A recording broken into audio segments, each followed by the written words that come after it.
Hello दोस्तों, आप लोगों का स्वागतम है डिलीजेंट क्लासेस पर। दोस्तों, आज मैं क्लास 10th का जो कि बहुत वीवीआई ऑब्जेक्टिव है साइंस का, जो कि इसे आप लोगों का जरूर देखने को मिलेगा एग्जाम में। और दोस्तों, जो आपको नहीं आता है उसको कृपया करके नोट करिए, काहे कि आपका जब एग्जाम आएगा, जब नोट नहीं करोगे तो फिर कैसे लिख पाओगे बताओ।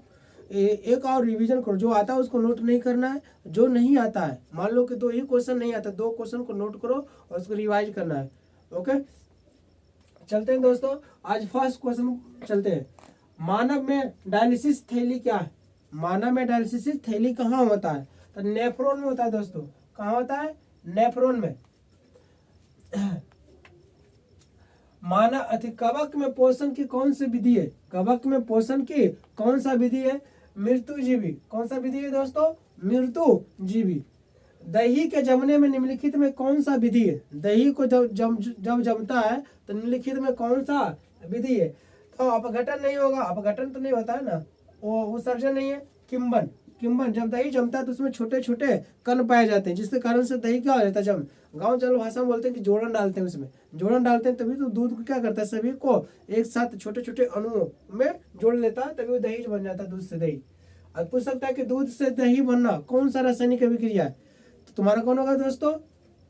अभिक्रिया दो होता है, रासायनिक होता है कि भौतिक होता है, तो जो कि एक बार एक अवस्था से दूसरे अवस्था में चेंज हो जाए और दूसरे अवस्था से पहले अवस्था में चेंज नहीं होता है, उसे बोलते हैं हम रासायनिक अभिक्रिया। भौतिक अभिक्रिया किसे बोलते हैं?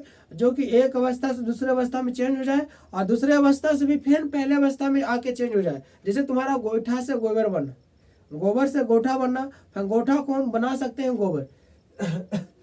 इसमें तुम्हारा कौन हो जाएगा? किम्बन। किम्बन है। शरीर में भोजन का पाचन किस प्रकार की अभिक्रिया है? शरीर में भोजन का पाचन जो किस प्रकार की अभिक्रिया है? उदासीनीकरण। कौन सा दोस्तों? उदासीनीकरण अभिक्रिया है। ऑक्सीजन क्या है? ऑक्सीजन क्या है? बहुत बीवी है ऑब्जेक्टिव। ऑक्सीजन क्या है? तो ऑक्सीजन पूछेगा दोस्तों, तुम्हारा हो जाएगा हार्मोन। ऑक्सीजन क्या है? हार्मोन। ऑक्सीजन क्या है दोस्तों? हार्मोन है। इनमें से कौन सा पादप हार्मोन है? इनमें से कौन सा पादप हार्मोन है? ये भी बढ़िया क्वेश्चन है दोस्तों। इनमें कौन सा पादप हार्मोन है? तुम्हारा कौन होगा? साइटोकाइनिया। अलैंगिक जनन मुकुलन द्वारा किसमें होता है? अलैंगिक जनन। अलैंगिक जनन उस जनन को कहते हैं जिसमें उसके अणु एक दूसरे से टूट जाए। क्या हो? टूट जाए, उसका एक हर एक पार्ट एक जनन की तरह काम हो, जैसे अमीबा। अमीबा को देखेंगे दोस्तों, तो अमीबा का जैसे फिगर होता है, इस तरह से फिगर होता है। फिर यहाँ तुम्हारे यहाँ पर इसका सेंटर होता है, फिर यहाँ कुछ दिन के बाद ऐसे इस तरह से हो जाता है। फिर ये दोस्तों ये टूट के दो भागों में बढ़ जाता है, एक इधर प्लस एक इधर बन जाता है, दो भागों में। तो अमीबा क्या है? एक अलैंगिक जनन है।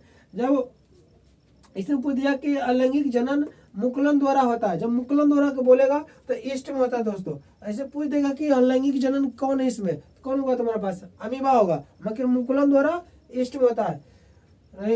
कौन मानव में मादा जनन तंत्र का भाग नहीं है? तो शुक्रवाहिका। शुक्रवाहिका पुरुष में होता है दोस्तों, मादा में नहीं। मादा में स्त्री, यानी शुक्रवाहिका पुरुष में होता है, मादा में नहीं। वंशगत नियमों का प्रतिपादन किसने किया था? जानवे करते दोस्तों, Geiger John Mendel. Geiger John Mendel. आगे आहार श्रृंखला का निर्माण करता है। आहार श्रृंखला दो प्रकार हो सकता है दोस्तों। एगो तुम्हारा हो सकता है घास खाया बकरी, बकरी को खाया आदमी। और दूसरा हो सकता है कि घास खाया हिरन, हिरन को खाया बाघ। ओके, तो ये तुम्हारा हो सकता है, इसमें एक ही हुए, घास, बकरी और मानव। तो तुम्हारा कौन हो जाएगा? घास, बकरी और मानव। ये भी पूछ सकता है। और तुम्हारा पानी मिलाएगा तो अलग है, पानी मिला के बताएंगे। किसे आप उपभोक्ता की श्रेणी में रख सकते हैं? किसे आप उपभोक्ता की श्रेणी में रख सकते हैं?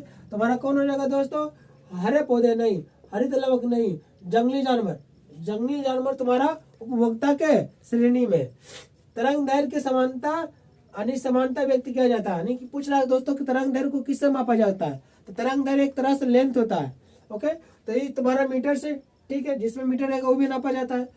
तो कोई सेंटीमीटर, ये भी तरंग दैर्घ्य को मापा जाता है। एंगस्टन, एंगस्टन भी एक मीटर होता है। एक एंगस्टन पूछ सकता है दोस्तों, 10⁻⁻10 होता है। पूछ सकता है कि एक एंगस्टन बराबर कितना मीटर होता है? तो 10⁻⁻10 मीटर होता है दोस्तों।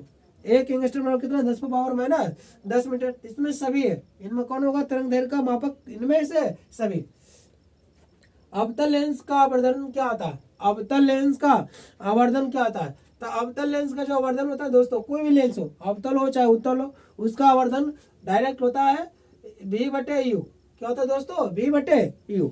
आवर्धन किसे कहते हैं, यानी प्रतिबिंब की ऊंचाई और वस्तु की ऊंचाई के अनुपात को क्या बोलते हैं, आवर्धन।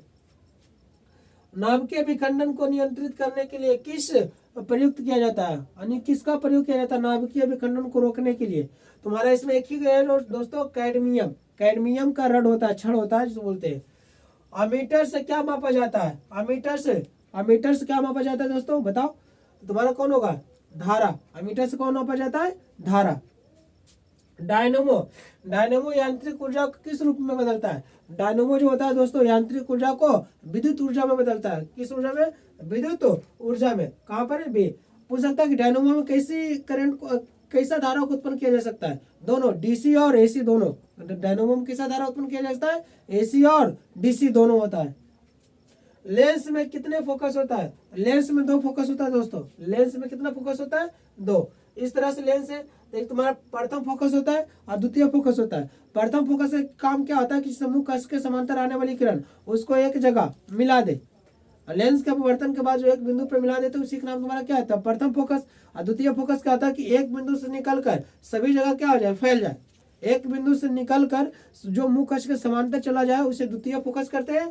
तो इसमें तुम्हारा यहाँ पर देखो, इसका F2 होता है, यहाँ पर F1 होता है दोस्तों। तो लेंस में तुम्हारा 2 फोकस होता है।